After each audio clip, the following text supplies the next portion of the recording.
Création na innovation na makambo ya mpepo tope aviation na RDC. Compagnie africaine d'aviation CAA na mokuse alela yango minu na nenga kosakana te di. Et commandé domaine na ye après réception ya premier Airbus A330 oyo CAA yaka nango mikolo eleki yango nde sukisaka masolo ndimela ngai mwana Kongo ke CAA auti lisusu kobambola koko na botu na domaine aérien avec arrivée pe réception ya deuxième avion esika Airbus A330.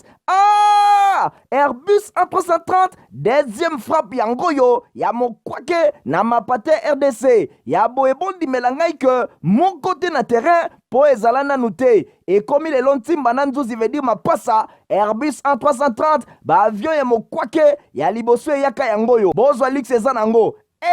neti soki omatio kita na ote po confort nango eza na ba angle nyonso kobanda na bakiti na couloir na first class na classe économique et bongo bozo ya mibale yango yo nyonso eza na excellence pe noblesse moko hors pair boyeba pe bosimba ke Airbus A330 eza ba marque ba avion oyo bomonaka na international ba compagnie aérienne de renom pe crédible nde basalelaka yango bokokuta yango na bamboka lokola Allemagne veut dire na Machaft pe ba pays européen ebele kutu batu ya baaffaire pe mingi ya minene na monde mingi basalelaka yango po na kitoko pe bopeto na luxe na yango surtout mécanisme ya sécurité eza nango chaque siège ndenge kaka boza komona eza na mwa mini télé oyo kotalela bafilme ennui, fatigue, okotika la koyoka yango te USB na pointe pour na chargement ba téléphone tope ba utilité mosusu Airbus A330 ya mibale ya CAA ekomi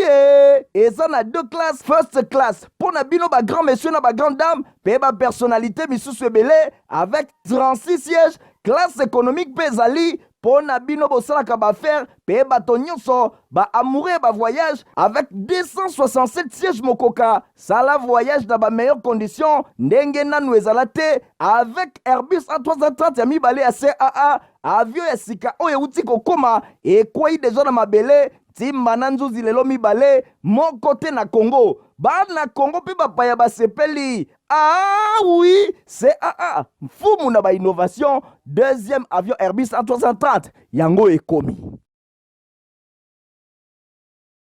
Boyebola mona bolandi ya journal ya peuple info lingala mbote na bino bisika nyonso tu bozwa mito kofungula basangala biso lelo na ngambo ya présidence pour kotel sabino ndenge chef de l'état Félix Antoine Tshisekedi Tshilombo a visité kimokolo mardi 8 novembre esika oyo ekoyamba mikolo ezali koya centre de finance et de congrès ya Kinshasa na commune ya Gombe héritier mapinde mazala kisima na compte ya info lingala. Chef de l'État Félix Antoine Tshisekedi Tshilombo a visité Kiba chantier oyo bazali kotonga centre de finances et centre de congrès na commune ya Gombe mingi penza na ville ya Kinshasa 5 immeubles oyo equabrité centre de finances centre de congrès pe hôtel moko ya 5 étoiles ezali kotonga na commune ya Gombe na espace oyo ezali entre ministère ya affaires étrangères pe Athénée de la Gombe et longo na deux tours jumelles ya 20 à 16 étages centre de finances oyo ekoyamba bongo ba service ya ministère ya finance pe ya budget par contre tour ya centre ya congrès oyo ekoabrité auditorium moko munene ya 3000 places ba bureau pe ba compartiment ya ndenge na ndenge 90 jours seulement après signature ya contrat oyo entre entreprises turques Milvest compagnie elongo na ministère ya finance misala ya botongi yango ba infrastructure ezali kokende na vitesse na ndenge ya kosakana te selon planification ya constructeur boye ba grandes œuvres oyo ekosila bongo dans 5 mois pe ouvrage oyo ekopesama na 2023. Président de la République Félix Antoine Tshisekedi Tshilombo akendaki ye moko kotala état d'avancement ya misala oyo mokolo ya mardi 8 novembre na soirée sur place chef de l'État assuraki na ba conditions de travail ya ba ouvriers congolais avant abeta masolo na bango pendant une dizaine de minutes pe elongo na équipe turque oyo bazali kosala boye visite ya chantier oyo et permettre na chef de l'État aye bana ko se rendre compte na l'extension ya site oyo ezali kokende désormais espace ya projet Rakin oyo e bandana noté réalisation na yango espace oyo na direction générale ya office des routes désormais ezali délocalisé na avis ya ba constructeur ya ouvrage oyo balobi et kopesa na état congolais na dernier trimestre ya 2023 ba bâtiment oyo ezali kotongama ekozala vraiment na architecture moko moderne yango eko combiner conforme na vision moko futuriste oyo ezali ko soutenir ba constructeur turc ndenge batalisi visiblement avancement ya misala oyo ezali kokena lombango chef de l'état président de la république a promettre a kozonga lisusu mbula ezali koya pona inauguration na yango.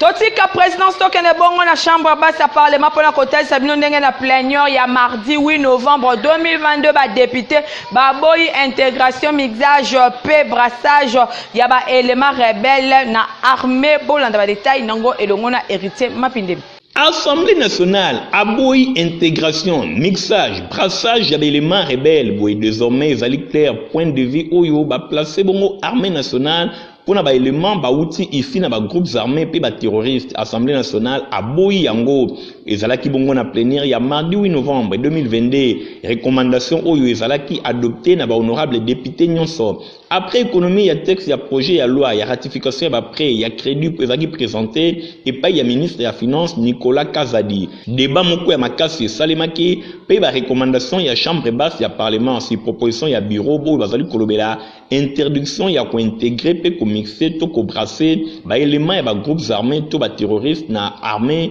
to pe na ba service ya sécurité ya République démocratique du Congo to pe à la police ba considérer urgence pe nécessité ya kopé samboka to ba FRDC ba yeba na kozala makasi elongo na ba service mosusu ya sécurité ba moni ba conséquences moko ya mabe oyo esalemaka na ba processus répété ba mixage ba brassage ba groupes armés en attendant adoption ya mobeko oyo ekolobela yango bosimba ke bureau ya Assemblée nationale ba proposer recommandation ya tener oyo ba déclarer ba M23 groupe terroriste bo en article D ya convention ya Union africaine pona oyo etali prévention ya lutte contre terrorisme ba boy na gouvernement ya République démocratique du Congo ayeba na kosala intégration to mixage to pe brassage ya ba élément oyo ba pekisi pe gouvernement ayeba na ko négocier na bango ba kokota pe na police nationale te to na ba service ya sécurité te pamba te bango bazali kosala makambo ya mabe bazali kosala pillage ko boma batu pe ko exploiter na ndenge ya moyibi ba ressources naturelles ya République démocratique du Congo boye ba oyo nyonso ba serandaki coupable ya violation massive ya ba droits de l'homme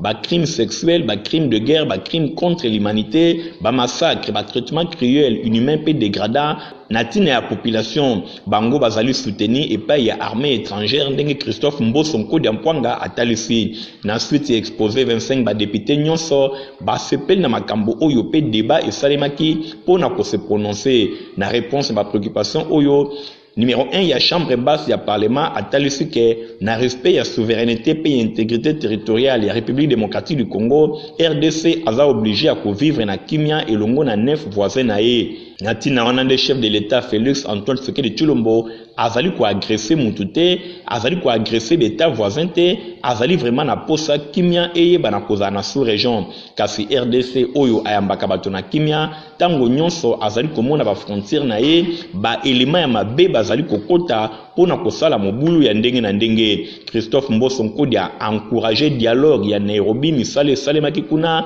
mbuma na yango eye bana kozala appliquer Assemblée nationale balobi ba telemeli négociation nyonso intégration ya ba rebelle na armée ya mboka na biso pe eloko moko te ekoyeba na kosalema boye bosimbake bango nyonso balobi langage moko ba considérer Uganda pe na axe moko ya mabe elongo na Rwanda. Car la plénière, il y a mardi 8 novembre, le ministre de la Finance a présenté pour la ratification 4 accords, il y a crédit pour le projet de développement financier et pas il y a IDAP. Bureau, il y a Assemblée nationale, a saisi pour la demande, il y a autorisation, il y a instruction, il y a honorable Daniel Safouné, héritier Mapindemi Atalis. Ministre de la Finance Nicolas Kazadi a présenté pour la ratification 4 accords et crédit pour un projet de développement financé et pas il y a UDA filiale il y a Banque mondiale. Ba projet Oyezala qui présenté le 8 novembre et pas il y a ministre de la Finance devant représentation nationale pour na oyetali domaine et entrepreneuriat féminin accès pe gouvernance ba secteur il y a électricité pe mai nutrition ya santé et transport pe connectivité nyonso oyo ba projet ezali financé et pas il y a association internationale pour le développement IDEA na mokuse troisième filiale il y a Banque mondiale basée na Washington oyo bazali kopesa ba prêt to pe ba nyongo et pas il y a ba pays oyo bazali pauvre engrais pour soutenir l'économie na bango. Débat oyo esalemaki pe ezalaki reporté nyonso wana pour permettre na ministre ayeba na ko répondre na ba question nyonso oyo etunami epai na ye na nombre ya ba projet oyo esengeli ko citer projet ya mobeko ezali ko autoriser ratification ya accord ya crédit numéro 7101 ya le 1er juin 2022 entre RDC na UDA na titre ya projet ya autonomisation ya basi ba entrepreneur pe mise à niveau ya PME pour la transformation économique pe emploi transformé ezali lisusu projet ezali ko autoriser ratification ya accord ya crédit numéro 7066 ya le 1er juin 2022 où ezalaki conclu entre RDC na IDEA na titre ya projet d'accès ya gouvernance réforme pe ya secteur ya électricité et bakisami lisusu ratification ya accord ya crédit numéro 7152 ya le 16 juin 2021 où ezalaki conclu entre RDC na IDEA na titre ya financement additionnel ya projet multisectoriel ya nutrition pe ya santé PMNS. Enfin, ezalaki lisusu projet ya loi oyo ezali ko autoriser ratification ya accord ya crédit 7161 ya le 28 juin 2022 où ezalaki conclu entre RDC et Longona IDEA. Bosimba kekaka na même plénière, bureau ya Assemblée nationale ezalaki saisi na demande ya autorisation et instruction ya député national Daniel Sefou pour na oyo etali article 102 alinéa D ya règlement intérieur ya Assemblée nationale plénière à s'exprimer par rapport ya demande oyo et salemaki pe lecture na yango et salemaki na ba disposition nyonso epai ya rapporteur Joseph Lembilibula alobelaki azwaki parole pour na ko expliquer ezali demande ya autorisation et instruction oyo ezali ko relever na compétence ya plénière te. Boyenati na wana ezandenge moko te na baka mususu mibale ya autorisation ya poursuite ya demande ya levée ya ba immunité après débat pour na honorabilité chambre basse ya parlement. Président Christophe Mbosonko Diampwanga a proposé qu'il mise en place la commission Moko oyo ezali commission spéciale composée de 15 personnes intègres. Commission oyo epesami 5 jours pour na ko déposer conclusion ya misala na bango. Bosimbake ezali bongo procureur général ya parquet près ya cour ya cassation oyo azali ko solliciter autorisation pour na instruction ya honorable Daniel Safou par rapport à makambo oyo ye asalaki. Tobeta masola primature bosenga koyeba ke na marge ya ba travaux ya 27e COP oyo eza ko sale makuna na Sharm el Sheikh na Égypte nde premier ministre Jean-Michel Sama Lukonde Kenge représentant personnel ya chef de l'État a échangé qui na président ya République ya Pologne monsieur Andrzej Duda pour na détail nango elongo na héritier Mapinde. En marge ya misala ya 27e conférence, il va partir pour na oyo etali changement climatique oyo ezali ko sala na Sharm el Sheikh na Égypte. Premier ministre Jean-Michel Sama Lukonde Kenge, représentant personnel et chef de l'État, ayambaki président de la République ya Pologne, monsieur Andrzej Duda. Boye balobaki makambo basololaki te kasi esengeli koyeba ke ba matière ebele ezalaki lié contre réchauffement climatique yango esalaki objet ya ba assise ya COP 27 pe lisusu ba question ya coopération bilatérale entre République démocratique du Congo et Longona Pologne ezalaki pe abordé esengeli bosimba ke premier ministre Jean-Michel Sama Lukonde Kenge aza na tête ya délégation moko makasi ya gouvernement ayokisaki mongongo ya RDC na grande conférence internationale oyo ezali consacré na climat na discours na ye ya mokolo ya lundi liboso ya ba chef d'état pe ba gouvernement ye appelé pour na oyo etali financement conséquent en faveur ya ba pays non pollueurs oyo ezali ko regorger ba potentialité pe ba ressources naturelles moko nécessaires pour na lutte contre dérèglement climatique auquel planète oyo ezali ko sa na yango face. Totikali kaka masola primature osengeli koyeba ke diwo ya tribune ya COP 27 de premier ministre Jean-Michel Sama Lukonde Kenge a invité mokili ya ko soutenir ba effort ya kimia pe sécurité na République démocratique du Congo pour na ko protéger ba écosystème ya pays encore une fois de plus héritier Mapinde. Na maloba na ye na kombo ya président de la République Félix Antoine Tshisekedi Tshilombo na 27e conférence ya ba parti ya convention ya cadre ya ba Nations Unies pour na ba changement climatique premier ministre Jean-Michel Sama Lukonde Kenge a saisissaki opportunité oyo na attention ba dirigeant ya mokili pour na situation ya insécurité na partie est ya République démocratique du Congo oyo ezali pe ko menacer écosystème boye planète azana besoin na yango pour na survie liboso ya réchauffement climatique. Après avoir causé le lundi 7 novembre, rencontre qui consacrée à l'initiative du Royaume-Uni en faveur des pays en développement et non pollués. Premier ministre Jean-Michel Samalukonde Kenge azalaki na tribune ya COP27 mokolo ya mardi 8 novembre. Liboso ya ba chef d'État ya ndenge na ndenge pe ba chef ya ba gouvernement elongo na ba expert na matière ya climat bautaki mokili mobimba. RDC azali kosala face na agression rwandaise sous couvert ya ba M23. Na occasion oyo epesamelaki chef ya gouvernement ayeba na kodénoncer lisusu agression oyo pe asengaki na communauté internationale bayeba na kosoutenir République démocratique du Congo na ba effort na ye pour na rétablissement ya kimia pe ya sécurité na région esengeli boye ba ke ba problème sécuritaire oyo RDC azali kosala face na yango pe lisusu agression ya ba M23 bazali soutenir epai ya Rwanda pe lisusu na parc ya Virunga présence ya ba groupes armés na ba patrimoine oyo ezali protéger epai ya UNESCO ezali ko compliquer makasi tâche ya RDC pour na ko préserver nature mokili mobimbe sengeli batelema pour na ko soutenir ba effort ya kimia pe ya sécurité oyo RDC azana yango nyonso pour na ko protéger ba écosystème ndenge Jean-Michel Samalukonde Kenge alobaki pe lisusu a souligné besoin financier ya RDC pour na mise en œuvre ya contribution oyo ezali déterminé na niveau national pe na mikolo oyo ezali estimé na 48 milliards de dollars américains 25 milliards pour na atténuation 23 milliards pour na adaptation pour na oyo etali processus ya vente aux enchères et ba bloc pétrolier pe gazier représentant ya chef de l'État a rassuré ba partenaire ya RDC que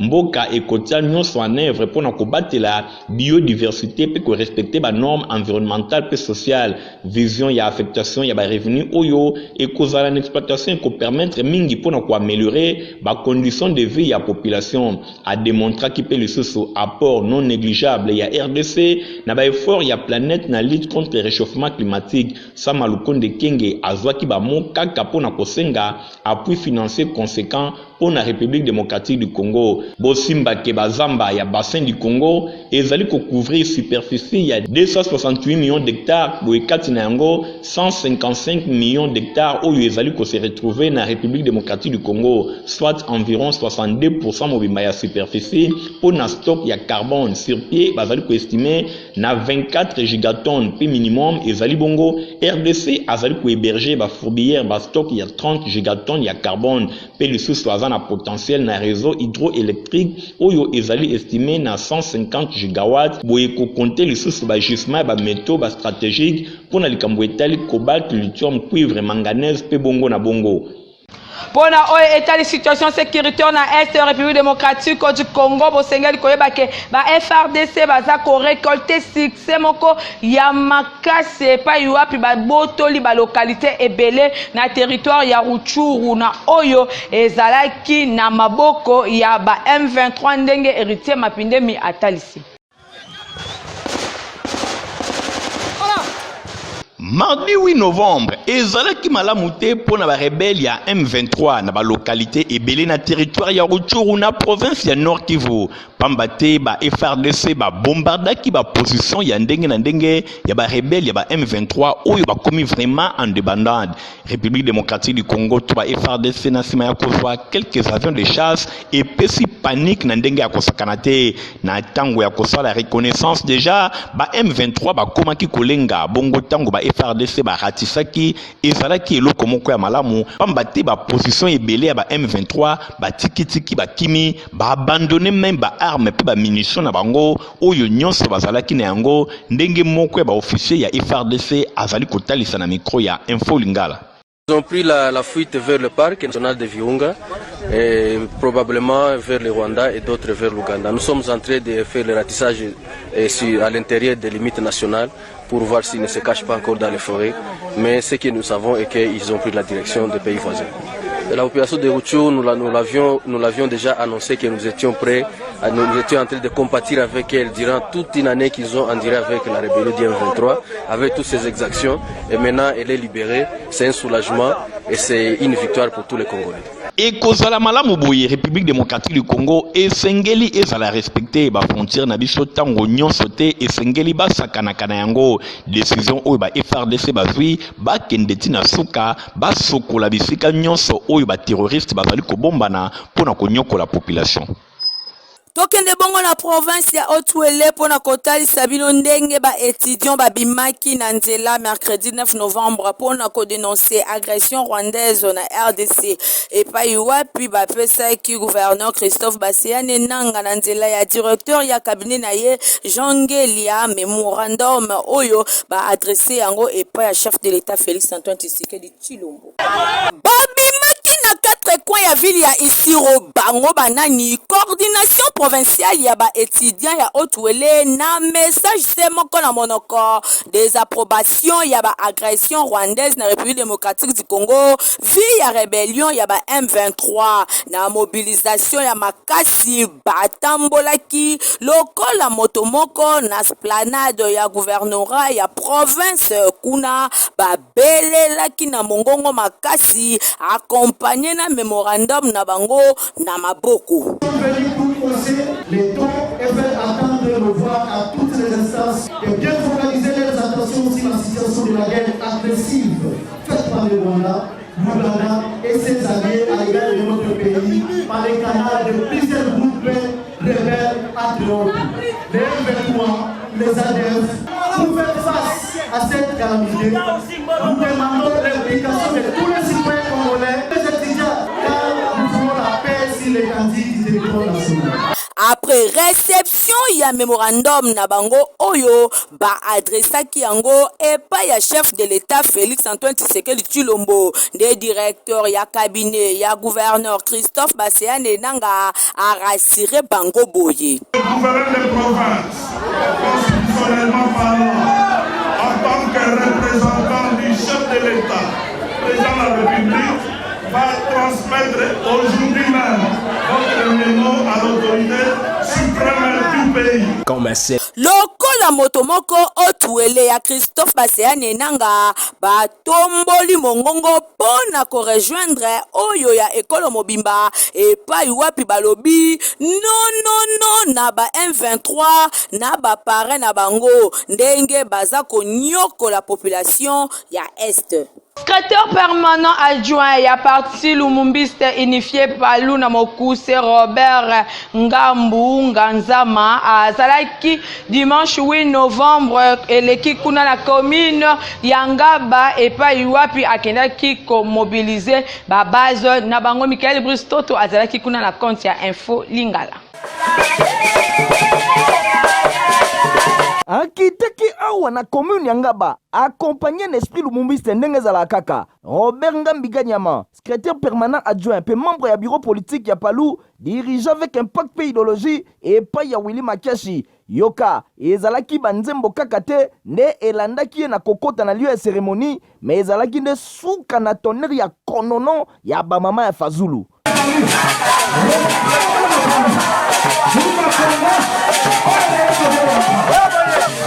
Après présentation ba différents membres ya parti oyo bazalaki wana bayaki nde kopesa ordre du jour maloba l'homme au verbe facile bakisela mutu ya mayele ya moamba bongo ekuba Robert Ngambi abandaki kotalisa kokweya makale-kale ya kan ya batu wana oyo balobaka o bazalaka Palou nouvelle liste ya seni eyende kokata makambo eyebi kaka Palou ya Willy Makiashi. Cour de cassation, après qu'on rendre décision naye, a boakisi recours ya Kamayobo, et ndimise Palou dirigé, et pas ya Willy Makiashi. Et bongo moto a géré ba parti politique na Congo. Ministre intérieur, yepe a reconnaître Palou Semoko, ya trio de la Renaissance veut dire Libangati Nati. Bakenda Kimbangu, na Cour de cassation, Osenga interprétation ya arrêt. Cour de cassation et lobby ngeye fait. Cour de cassation et lobby ngeye fait. Pouvoir. Tango papa azokufa isawa zalaki. Nani azalaki? Bongo batikela mapamboli na nani? La Jacob. Batikela na Esau. Ata olobio na nguzama na makolo ya Gizenga. Ata olobio na liaka na Gizenga. Tango Gizenga zo kufa. Tango Gizenga zo bela. Ozake. Ata lola. Ata bakoko bakopesa yo. Asinga kina ba mama ya Palou ya Moamba oyo bazana bana oyo bakomi déjà na âge ya 18 ans mata batinda bango na palu po ye moko azali témoignage vivant na masolo na ye akondanaki mpe agression rwandaise contre mboka na biso République démocratique du Congo. Robert Ngambi abetaki lisolo ya enrôlement massif ya ba militant po kala te ba élection kozala il faut palu ebimisa ba député ebele pe a réitéraki à la fois soutien ya palu na candidature na présidentielle ya actuel président de la République Félix Antoine Tshisekedi Tshilombo pona kosukisa asalaki mobange na surprise epa ba mama choriste ya palu surprise yango ya mokwake na kokabolelaka bango l'autre très important ne bozali komona ya maputa à travers remise symbolique oyo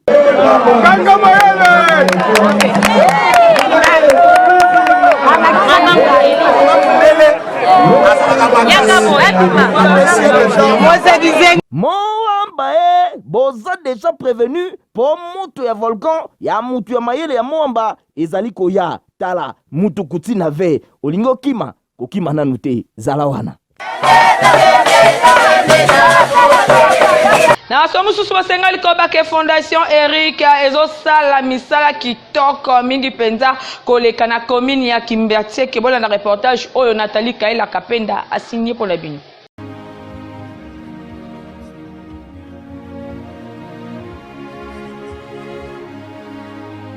Na motema na ye malamu l'homme de solution président ya fondation Eric Mwamba akendaki na paroisse Saint-Hilaire mabelema me l'homme de solution Eric Mwamba aye kopesa lisungi na ye po na construction ya grotte mariale aprofitaki pe na même occasion kosambela elongo na population catholique ya paroisse Saint-Hilaire. Après messe président ya fondation Eric Mwamba asololaki na ba jeune pona koyoka bango. Toyaki par invitation, il y a Père Kiré, ou bien c'est bisoto ya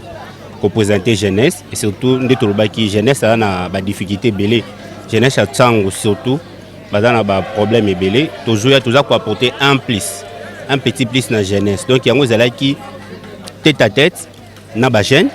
tête à tête na Père Kiré et puis toyaki kotika contribution na biso na grotte o ba sala wana. Et là, travailler ça m'a awatoyaki lelo ko contribuer. L'homme de solution Eric Mwamba alakisaki bango ndenge nini bakoki kosala pour l'avenir na bango pe pona o etali mosala. Biso toza apolitique. Toza juste jeunesse ko akoli na mabele na ye amoni difficulté ya ba jeune. Toyoki appel na bango, toyoki souci na bango, tozo former batu po bazala utile. Tozoya te pona kopesa mbongo tozoya pona ko former donc ba centre de formation to sali ya couper couti et permettre que ba finyonso ba yeba kotonga tant bazui ba otonga bazala ba entrepreneur ko biso toza na centre ya auto école to pesa formation ya ofeli to na centre ya alphabétisation toza sur na centre de santé o permettre ba to nso ba difficulté bazoka soin na mbongo mukie esengo ezalaki na ngambo ya population pe na ngambo ya président Eric Mwamba komona esika abanda po lelo akoma boye bino moko bomoni ndenge leki nazozanga même maloba parce que awa ne na loba ki za mabele paroisse bozomona en face na ngoka awa esika na banda ba activité na banda na cabine ya mukie awa oyo miminga na koma lelo